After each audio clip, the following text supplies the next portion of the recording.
Mark Rutte en bonne voie pour rejoindre l'OTAN. Le Premier ministre néerlandais est le seul candidat pour le poste de secrétaire général de l'Alliance Atlantique.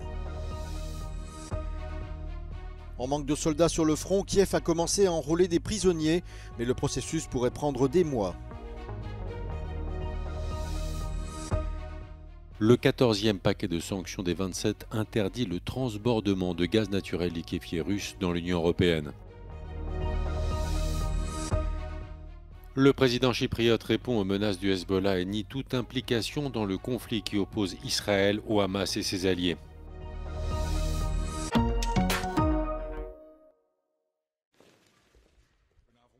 La route vers le secrétariat général de l'OTAN s'éclaircit pour Mark Rutte. À la suite du retrait du second candidat, le président roumain Klaus Iohannis, l'actuel Premier ministre néerlandais se retrouve désormais seul en lice. À la recherche d'un point de chute depuis la fin de sa coalition gouvernementale il y a un an, l'avenir semble donc radieux pour Mark Rutte.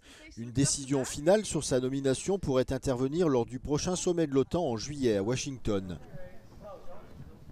Mark Rutte s'est dit honoré d'avoir quasiment obtenu ce poste de prochain secrétaire de l'Alliance Atlantique. Nou ja, ik had er aanvankelijk niet zo naar gezocht, maar ja, weet je, met alles wat er nu in Oekraïne gebeurt en de instabiliteit in de wereld.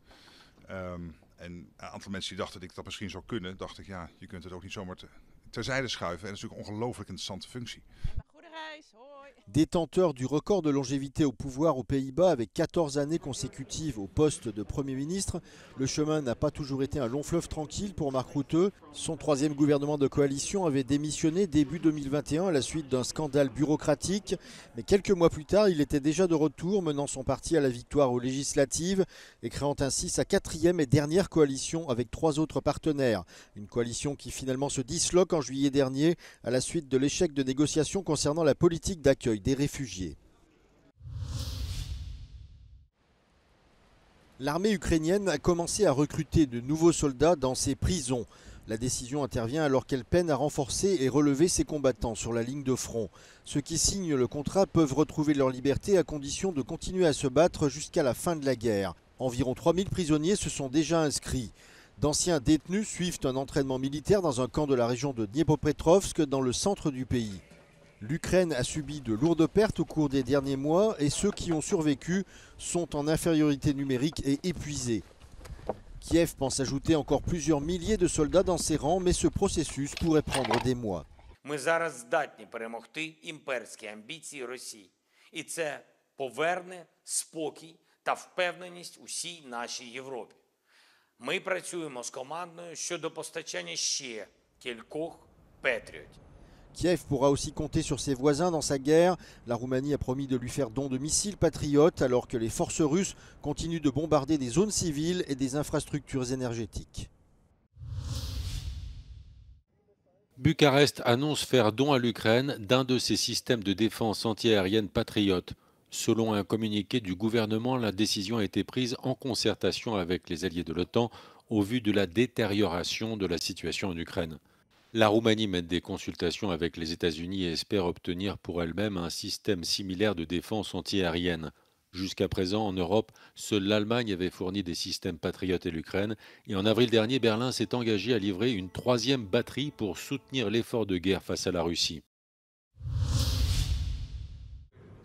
Vladimir Poutine a déclaré qu'il envisageait de modifier la doctrine russe sur l'utilisation d'armes nucléaires. Cette annonce fait suite à ce qu'il a décrit comme le développement d'engins explosifs nucléaires à très faible rendement par les adversaires de la Russie. Le président russe a fait ses commentaires lors d'une conférence de presse à Hanoï dans le cadre de sa visite d'État au Vietnam. Il a également déclaré qu'il n'excluait pas d'envoyer des armes en Corée du Nord, où il a signé en début de semaine un pacte de défense mutuelle, une situation qui inquiète Washington. Il a toutefois précisé que les volontaires nord-coréens n'étaient pas attendus sur le front ukrainien. Pour la première fois, l'Union européenne sanctionne le gaz naturel liquéfié russe.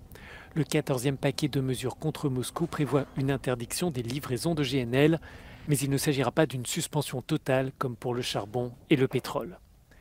Les pays membres seront autorisés à en acheter, mais il ne sera pas possible de le réexpédier en dehors de l'Union. Pour la présidente de la Commission européenne, il est essentiel de réduire les revenus de la Russie. Je me réjouis de l'accord sur notre 14e paquet de sanctions contre la Russie. Ce train de mesures radicales empêchera la Russie d'accéder à des technologies clés, il privera la Russie de nouvelles recettes énergétiques et il s'attaquera à la flotte fantôme et au réseau bancaire fantôme de Poutine à l'étranger, explique Ursula von der Leyen. Selon les experts, malgré les limites de cette interdiction, il s'agit d'un premier pas qui, au bout du compte, n'affectera pas l'approvisionnement des citoyens européens. Gas was never sanctioned since the full-scale invasion, so I would say this is a huge first step. And it's quite important because the European Union created for Russia huge logistical obstacles. Pour pouvoir transporter pendant l'hiver du gaz naturel liquéfié vers l'Asie, la Russie a besoin d'avoir accès aux ports européens, en France et en Belgique, une solution qui sera bientôt interdite. Russia won't be able to use our ports. It means that they have to use either ship directly to Asia, either they have to find another location in, let's say, probably in Turkey or in other country where they can transship.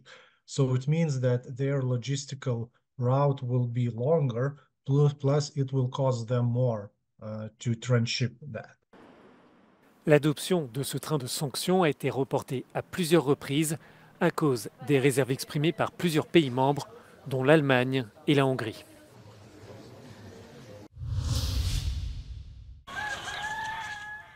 Hassan Nasrallah menace Chypre de devenir une cible du Hezbollah dans le cas où Nicosie donnait accès à ses aéroports à l'aviation israélienne.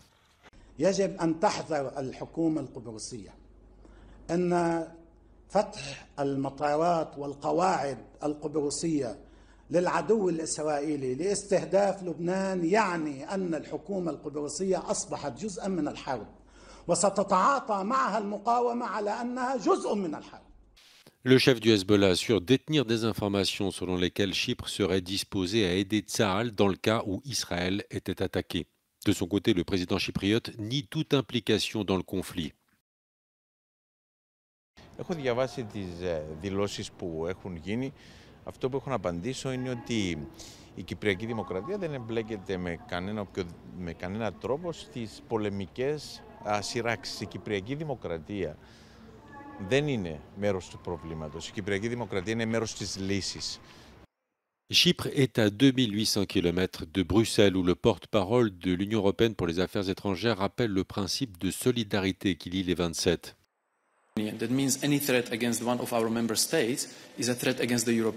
Ces derniers jours, l'émissaire américain Amos Hochstein est passé par Israël et le Liban pour tenter de désamorcer les risques d'un embrasement.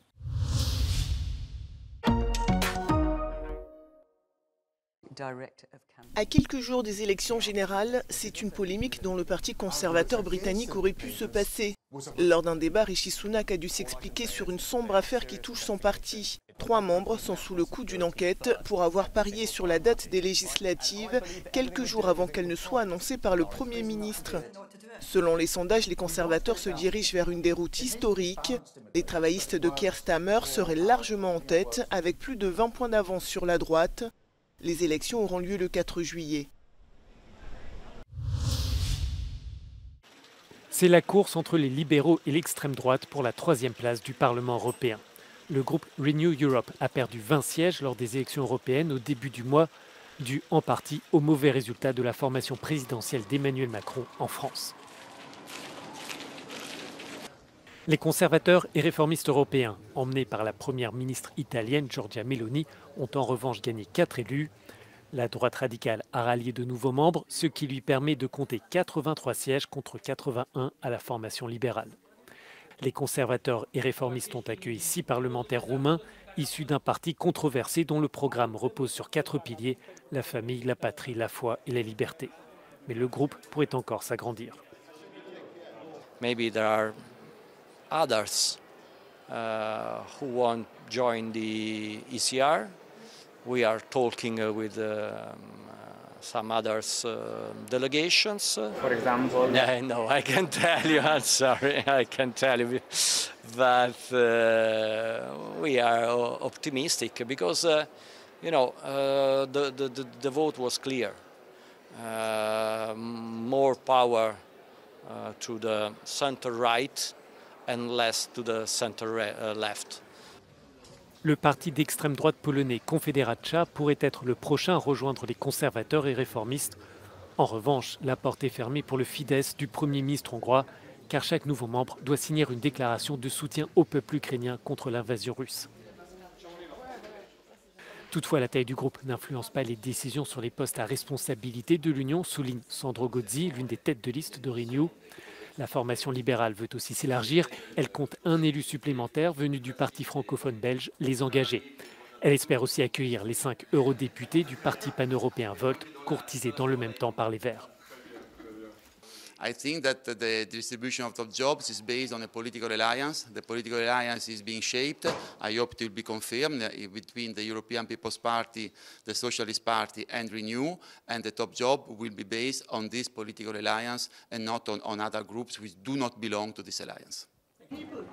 La course pour cette 3e place peut en revanche affecter la répartition des présidences des différentes commissions du Parlement. Les conservateurs avaient un seul siège lors du mandat précédent. Ils espèrent en obtenir plus. Augmenter la production de vaccins en Afrique, c'est l'objectif d'une nouvelle initiative annoncée ce jeudi à Paris par des dirigeants du monde entier. Ce projet, baptisé Accélérateur de la production des vaccins en Afrique, sera financé majoritairement par les pays européens et fournira près d'1 milliard d'euros sur 10 ans pour soutenir les fabricants de vaccins africains. L'initiative vise à remédier aux inégalités qui ont été mises en évidence lors de la pandémie de Covid-19. Le projet a été officiellement lancé ce jeudi lors du Forum mondial pour la souveraineté et l'innovation vaccinale. Je me trouve en Belgique. Depuis 2022, on assiste ici à une décriminalisation du travail du sexe. Désormais, les prostituées ont accès à des droits sociaux et pourront même signer des contrats de travail avec des employeurs, un système unique en son genre. Et cette maison derrière moi, qui paraît tout à fait normale, est en fait un salon de massage qui propose des services sexuels. Depuis des années, ces lieux étaient tolérés mais pas légalement autorisés. Alors qu'est-ce que ça veut dire pour les personnes directement concernées? C'est ce qu'on va voir dans Witness.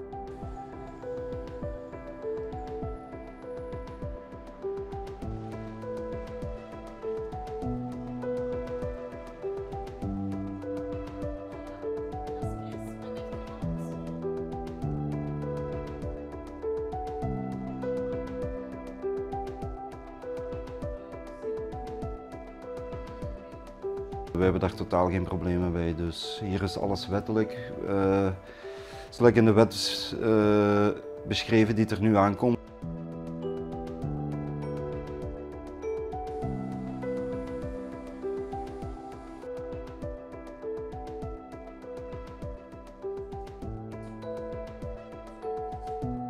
Ce qui est très inquiétant, c'est qu'elle va favoriser les proxénètes, les trafiquants qui existent déjà en Belgique et qui bénéficient déjà par ailleurs d'une énorme impunité.